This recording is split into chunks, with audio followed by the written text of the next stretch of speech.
여러분 오늘 이 말씀을 시작하기에 앞서 여러분 한번 손을 이렇게 펴서 봐보세요.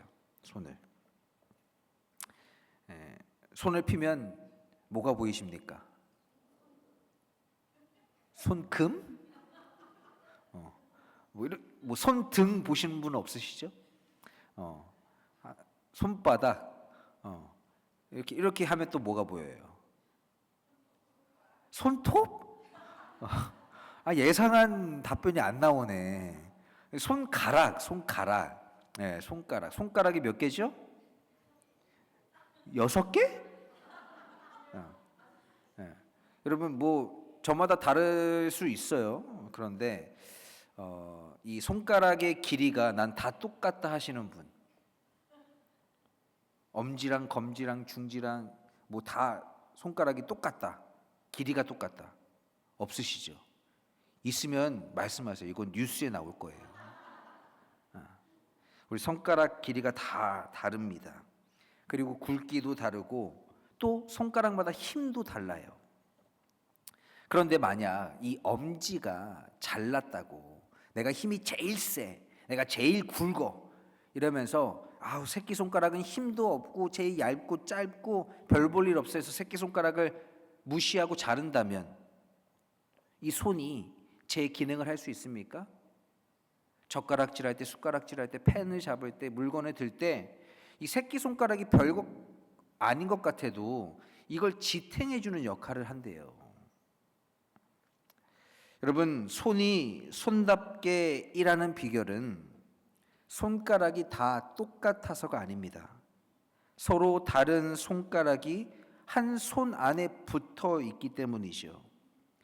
다름이 문제가 아니라 그 다름이 힘이 되는 겁니다. 여러분, 교회도 그렇습니다.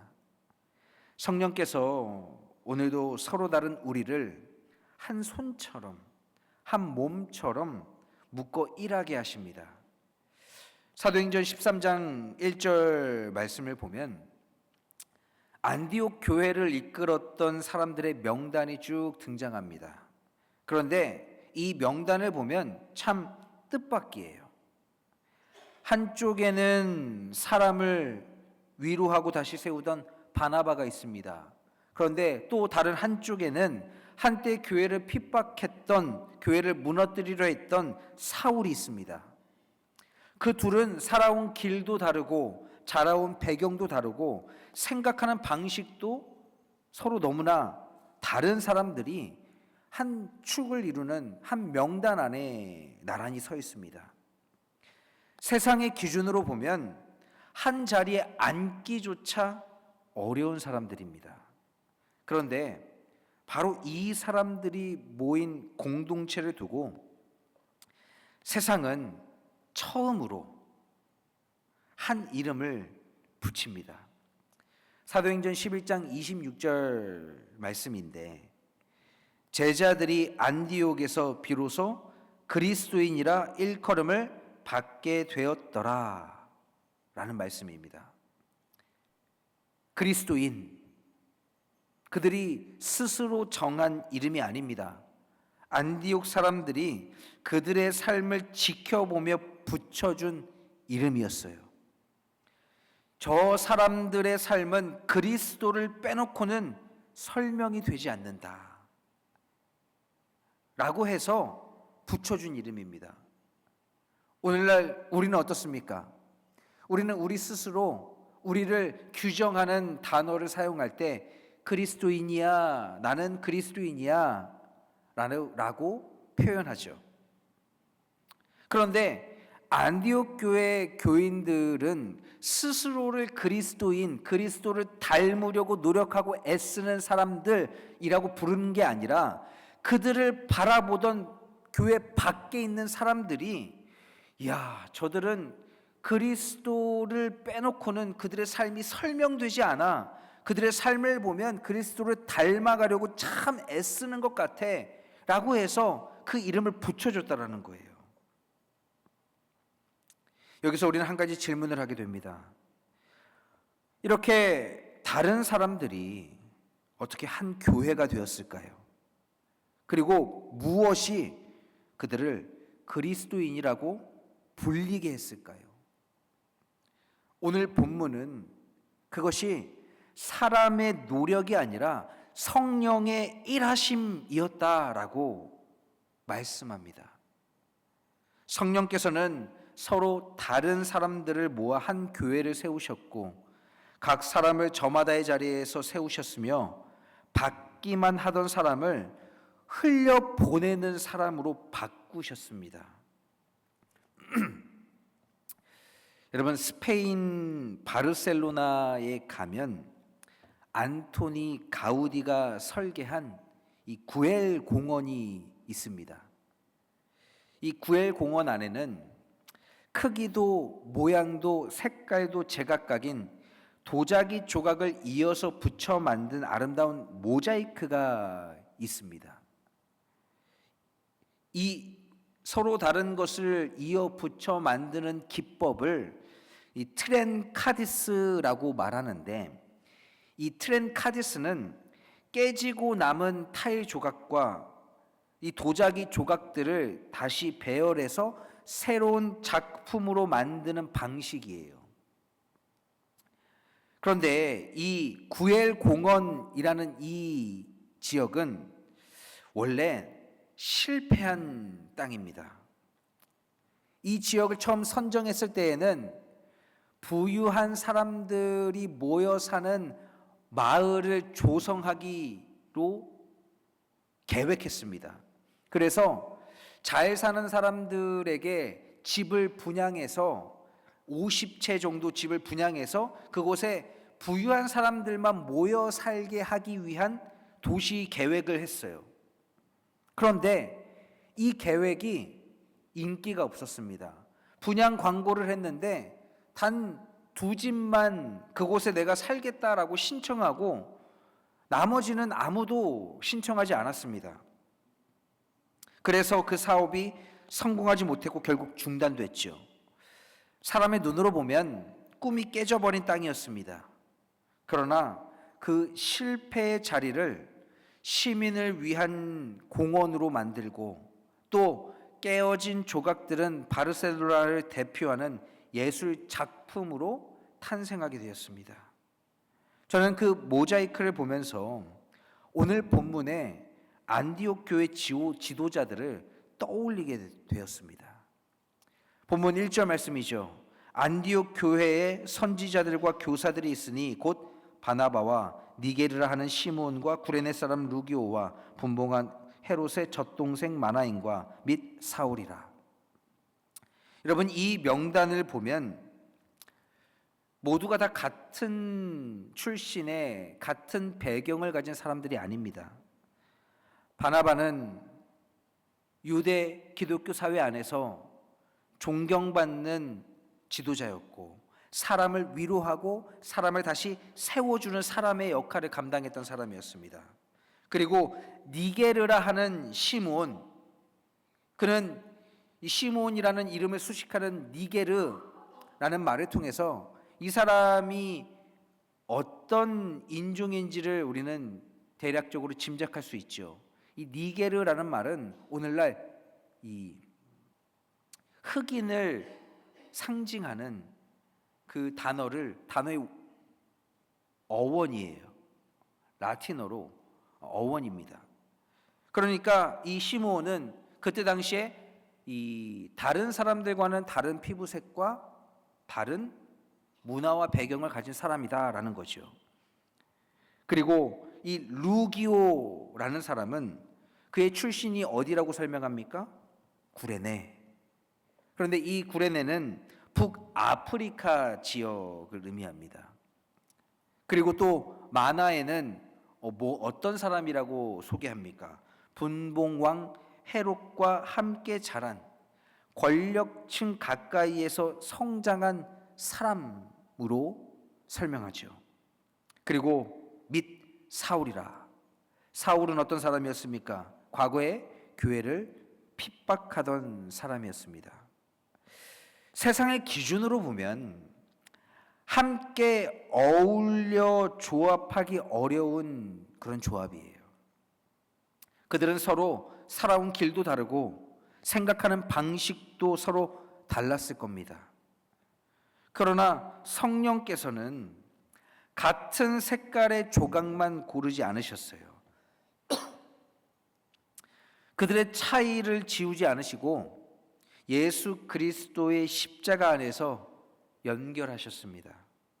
그리고 서로 다른 사람들을 통해 안디옥 교회라는 아름다운 영적 모자이크를 만드셨죠. 여러분, 교회는 나와 똑같은 사람이 모이는 곳이 아닙니다. 서로 다른 사람들이 그리스도 안에서 하나 되어가는 곳이에요. 나이가 다르고 성격이 다르고 믿음의 연수가 다르고 자라온 환경과 생각이 다 다릅니다.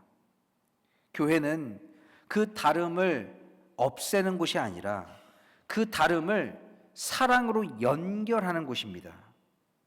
그러나 여기서 한 가지를 분명히 해야 돼요. 모양이 다른 것과 서로를 베어내는 것은 달라요. 색깔이 다른 것과 공동체를 어둡게 만드는 것은 다릅니다. 트렌카디스의 이 조각들도 깨진 채 아무렇게나 붙인 게 아닙니다. 장인은 이 작품 전체를 미리 구상하고 생각해서 날카로운 부분들은 다듬고 이 모양과 색깔을 제 자리에 배치하는 거예요. 마찬가지로 성령께서는 우리의 은사와 우리의 개성을 사용하시지만 사람을 아프게 하는 성품과 부정적인 태도를 그대로 두시지 않습니다. 우리 이렇게 말씀하시는 분이 있어요. 아우, 난 원래 직설적이야. 있죠. 어린 시절에 저희 집에 누님이 있는데 저희 누님이 항상 사람들한테 자랑하듯 하는 얘기가 있습니다. 뭐냐면 난 뒤끝이 없어. 뒤끝 없다고 해요. 근데 왜 뒤끝 없냐 보면 앞에 대놓고 있는 대로 화를 먼저 다 내거든. 그러니까 마음속에 담아둔 게 없어서 뒤끝이 없는 거예요, 본인은. 그런데 주변 사람들은 어떻습니까? 상처받아요. 잘 아시네. 당해보셨어요?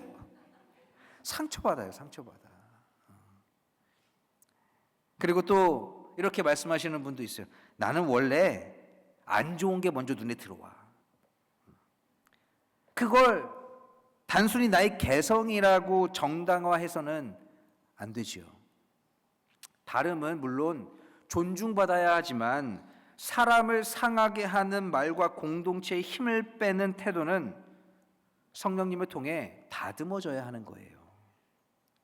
빌립보서 2장 14절은 이렇게 말씀합니다. 모든 일을 원망과 시비가 없이 하라.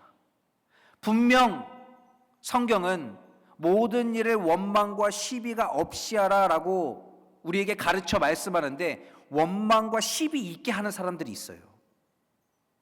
나한테 왜 그래? 이건 이렇게 했어야지. 여러분,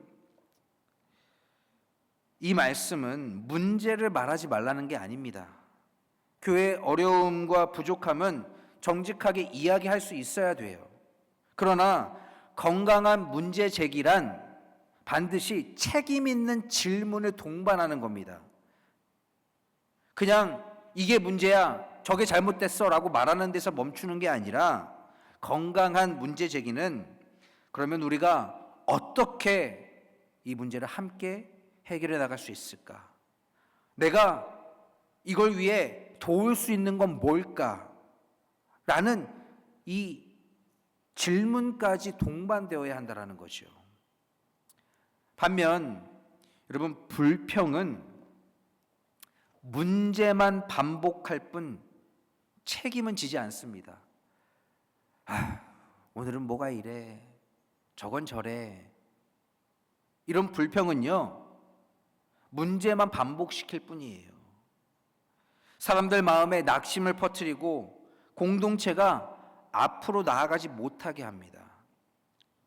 그래서 건강한 문제 제기하는 사람과 불평과 불만만 이야기하는 사람의 차이점은 주변에 남는 사람들이 말해주는 거예요. 불평과 불만만 얘기하는 사람 주변은 사람들이 떠나게 돼 있어요. 반면 건강한 문제 제기를 하는 사람은 주변에 사람들이 붙게 되어 있습니다. 성령의 사람은 문제를 보지 못하는 사람이 아니에요. 문제보다 하나님의 가능성을 더 크게 보는 사람입니다. 나만 완성된 조각이고 다른 사람은 불완전한 문제의 조각이 아니라는 거예요. 우리 모두는 성령에 의해서 다듬어져야 할 조각입니다. 성령께서는 오늘도 우리의 날카로운 언어를 부드럽게 하시고 자기 중심적인 마음을 사랑으로 다듬으시고 서로 다른 우리를 그리스도의 몸으로 세워가십니다. 여러분, 요즘 학교나 직장 혹은 거리를 지나다니다 보면 커다란 손잡이와 이 빨대가 위로 툭 튀어나와서 파스텔 톤의 알록달록한 텀블러를 들고 다니는 사람들 아마 많이 보실 거예요. 자녀 있으신 분들은 아마 집에 이거 하나쯤은 다 있을 거예요. 저도 그런 게 하나 있어요. 이게 뭐냐면 이거 선물 받은 건데 여기 앞에 뭐라고 써 있냐면 스탠리라고 써요. 스탠리. 이 브랜드 이름입니다. 근데 딱 봐도 튼튼해 보이시죠? 이 요즘 어린 학생들, 젊은 세대에게 굉장히 인기가 있었던 이 텀블러가 있는데 그게 바로 스탠리의 퀸처라는 제품이라고 해요. 손잡이가 이렇게 무슨 큰 짐을 드는 것처럼 손잡이가 옆에 툭 튀어 달려 있고 혹은 위에 이렇게 달려 있고 빨대가 이렇게 위로 딱 튀어나와져 있는 거. 그런데 그 스탠리는 원래 이런 이미지의 회사가 아니었습니다. 100년이 넘도록 전통이 있고 오래된 회사인데 원래는 공사장의 노동자들 그리고 등산과 캠핑을 즐기는 사람들이 쓰던 튼튼하고 투박한 보온병 브랜드였어요. 그러니까 기능성 제품이었습니다. 패션 아이템이 아니라 기능에 철저하게 중심을 뒀던 회사였습니다. 퀸처도 처음에는 회사의 중심 상품이 아니었습니다. 판매가 부진해 한때 홍보가 줄어들기도 했었죠. 그런데 이 제품을 눈여겨본 3명의 여성 주부들, 여성 소비자가 있었어요. 그들은 이 텀블러가 캠핑장 안에만 머무는 물건이 아니라 집과 직장과 또 자동차 이 옆에 탁 꽂아서 매일같이 쓸 수 있는 제품이라고 봤습니다.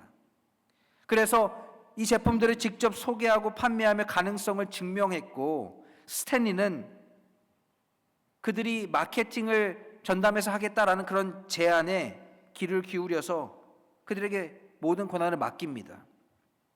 이후 이 퀸처는 전혀 다른 소비자들에게 사랑받는 이 스탠리라는 브랜드의 대표 제품이 되었습니다. 여기서 중요한 게 있죠. 스탠리는 보온병의 본질을 버린 게 아니에요. 다만 우리 제품은 이런 사람들만 쓰는 게 아니라 많은 사람들이 함께 사용할 수 있는 물건입니다 라는 걸 이야기한 겁니다. 그러니까 고정관념을 내려놓게 한 거예요. 우리도 교회 안에서 자신을 이 오래된 생각의 틀에 가두고 있지는 않습니까? 예를 들면 교사는 성경을 아주 많이 아는 사람만 하는 거야. 나는 성경을 잘 알지 못하니까 교사는 할 수 없어. 또 다음 세대 사역은 그래도 젊은 사람이 해야지. 나는 나이가 많아서 이제 할 수 없어. 또 교회 여러 사역들이 있는데 나는 믿음이 부족해서 아직 준비가 되지 않았어. 나는 교회 일을 해본 적이 없으니까 그래도 하던 사람이 해야지. 그러나 사도행전 13장의 명단을 보십시오. 안디옥 교회에는 한 가지 유형의 지도자만 있었던 게 아닙니다. 바나바 같은 위로의 사람이 있었고, 사울처럼 말씀을 깊이 가르칠 사람이 있었고, 다른 문화적 배경을 이해하는 시므온과 루기오도 있었습니다. 또 권력의 사회 구조를 경험한 마나엔도 있었습니다. 성령께서는 그들을 똑같이 만드시지 않았습니다. 각 사람의 은사와 배경을 그리고 경험을 교회를 세우는 데 사용하셨습니다. 본문 2절에서 성령께서 말씀하세요. 내가 불러 시키는 일을 위하여 바나바와 사울을 따로 세우라. 여기서 이 따로 세우라라는 말은 헬라어로 아포리조라는 단어인데, 이 말은 하나님의 목적을 위해 구별하고 세운다라는 뜻이에요. 성령께서는 사람을 교회의 빈자리를 메우는 도구로 부르지 않으셨다라는 거예요. 성령께서는 하나님께서 맡기신 거룩한 자리를 감당하도록 부르셨습니다. 여러분, 여기에 우리가 이 자리에 앉아 있습니다. 이 자리에 우리가 부름받아 앉아 있는 이유는 그저 예배당의 빈자리 하나 채우는 역할을 하라는 게 아니에요. 하나님께서 맡기신 그 사명을, 사역을, 거룩한 그 일을 감당하라고 부르신 겁니다. 어떤 분은 아이 한 명의 이름을 기억해주고 매주 반갑게 맞이하는 일로 다음 세대를 세울 수도 있어요. 어떤 분은 성경 공부에서 말씀을 배우고 질문하는 것으로 공동체를 건강하게 만들 수도 있습니다. 어떤 분은 예배를 위해 음향과 영상을 준비함으로 복음이 잘 전해지도록 도울 수 있습니다. 어떤 분은 새가족 옆에 앉아서 식사하며 외로운 마음을 열어줄 수도 있습니다. 또 어떤 분은 아픈 성도의 이름을 부르며 날마다 기도할 수 있습니다.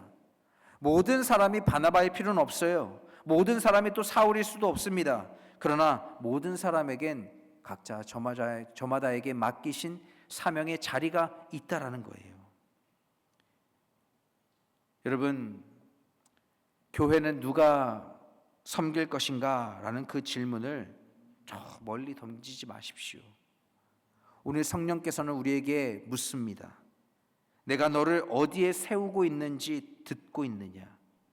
네가 바로 이 교회에 필요한 한 사람임을 믿느냐?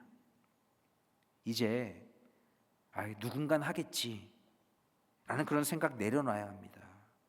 그리고 이렇게 기도해야 돼요. 주님, 내가 할 수 있는 것이 무엇입니까? 주님, 내가 들어가야 할 자리를 보여주십시오.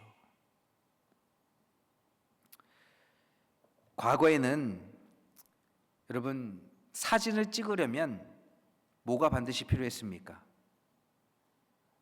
네, 필름이 필요했어요. 필름.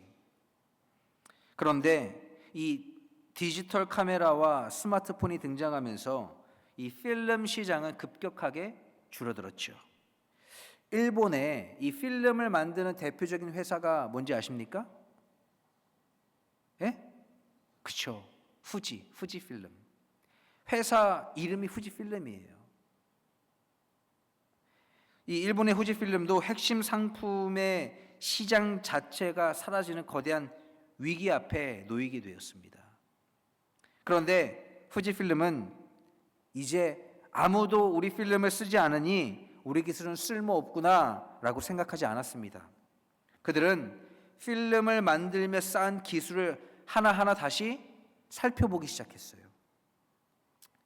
그들이 필름을 만들 때 어떤 기술력을 갖고 있는지, 콜라겐, 항산화, 나노 기술, 또 빛을 분석하는 기술, 그런 것들을 화장품과 또 의료 영상, 헬스케어, 또 첨단 소재에 적용하기 시작했습니다. 그동안 그들에게 익숙했던 필름 시장은 줄어들었지만 오랜 시간 쌓아온 경험은 사라지지 않았죠. 그 경험에 새로운 방향과 사명이 주어진 거예요.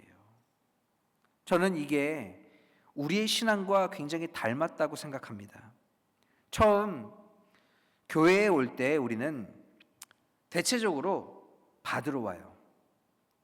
말씀으로 위로받고 싶고 상처를 치유받고 싶고 내 자녀가 좋은 신앙교육을 받기를 바랍니다. 또 외로운 이민생활 가운데 따뜻한 공동체를 만나고 싶습니다. 저마다 뭔가 이익이 있는 쪽을 위해 교회에 나오게 돼요. 물론 이게 잘못은 아니죠. 예수님도 수고하고 무거운 짐진 자들아 다 내게로 오라 라고 사람들을 부르셨습니다. 교회는 지친 사람을 품고 상처 입은 사람을 치유하고 말씀으로 먹이고 사랑으로 채워야 하는 것입니다. 그러나 신앙이 자라면 반드시 한 번의 전환은 일어나야 돼요. 위로 받았던 사람이 이제는 위로하는 사람이 되어야 됩니다. 말씀으로 세워진 사람이 이제는 다른 사람을 말씀으로 세워야 합니다. 환대 받은 사람이 이제는 새로운 사람을 환대해야 돼요. 그런데 우리는 이 전환을 어려워합니다. 교회가 계속해서 나를 채워줘야 한다고 생각해요. 나를 알아주고 내 자녀를 더 챙겨주고 내가 원하는 프로그램이 있는데 그걸 교회가 해주길 바라고 그래야 한다고 생각해요.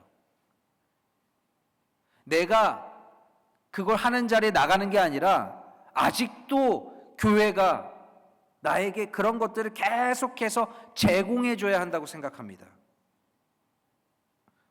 물론 교회는 성도를 돌봐야 되죠.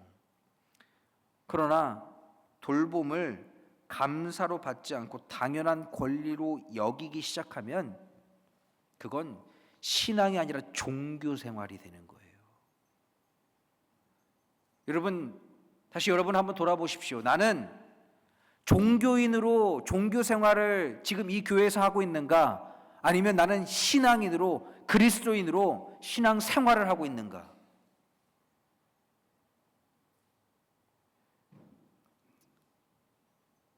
예수님이 십자가에 달려 죽으시고 그 광경을 다 목격한 제자들은 두려움에 뿔뿔이 흩어졌습니다.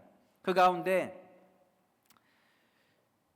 베드로는 자신의 옛 고향 갈릴리로 돌아가 다시 어부의 삶을 삽니다. 분명 주님이 이 베드로를 부르실 때 이제는 물고기를 낚는 어부가 아니라 사람을 낚는 어부, 그리고 교회의 반석으로 부르셨는데 그는 실족하여 다시 옛사람으로 돌아가요. 부활하신 주님이 베드로를 찾아오셔서 먼저 하신 게 무엇입니까? 아침을 준비해서 먹이세요. 지친 영혼을, 실족한 영혼을 먹이십니다. 그런데 거기에서 그치지 않고 주님이 베드로에게 말씀하세요. 이제 내 양을 먹이라. 교회가 나아가야 할 방향은 단순히 영적 공급, 채움받는 곳에서 그치는 것이 아니라 주님이 베드로에게 하신 것처럼 채움받았으면 이제 네가 나의 양을 먹이는 존재로 서라. 그게 교회가 지향해야 할 방향입니다.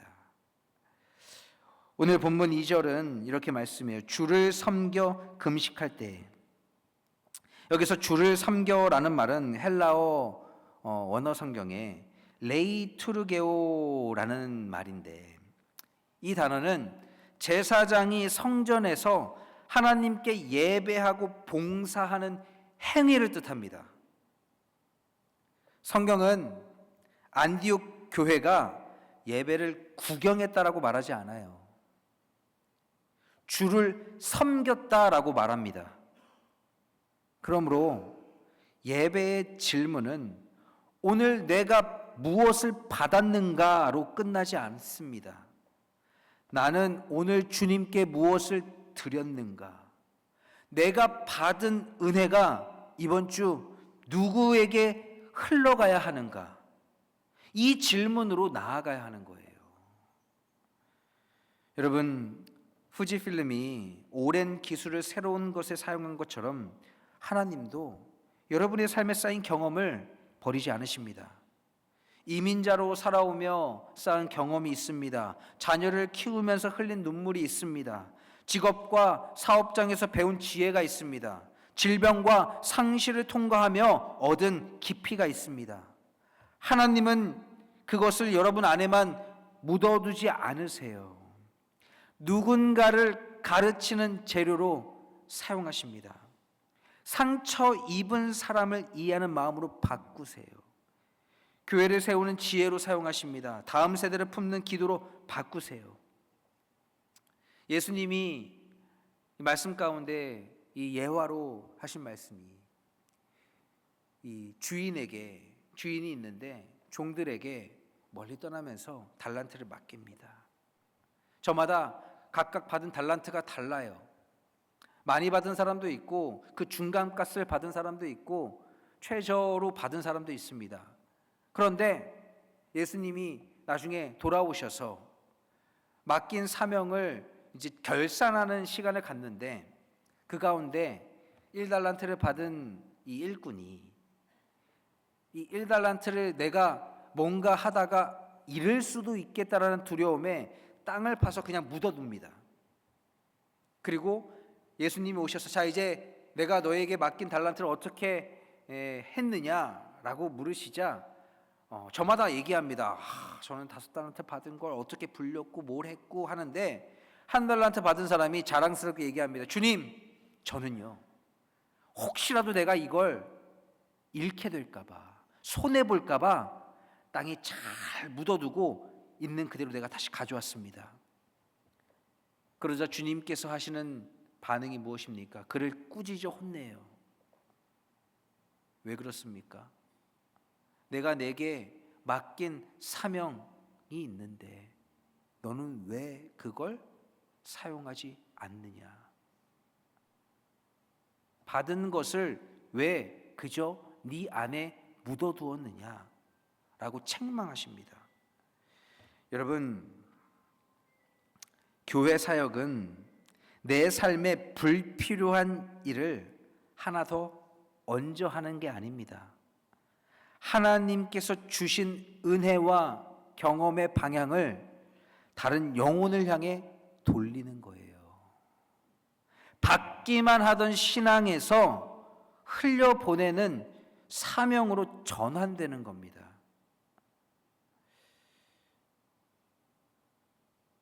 오늘 우리는 3가지 이야기를 나눴습니다. 깨진 조각이 장인의 손에서 아름다운 모자이크가 되었고, 오래된 보온병 회사가 고정관념을 내려놓았을 때 새로운 사람들에게 다가갈 수 있었고, 필름 시장이 무너지는 위기 속에서도 오래 쌓아온 경험에 새로운 사명이 주어졌습니다. 안디옥 교회도 그랬습니다.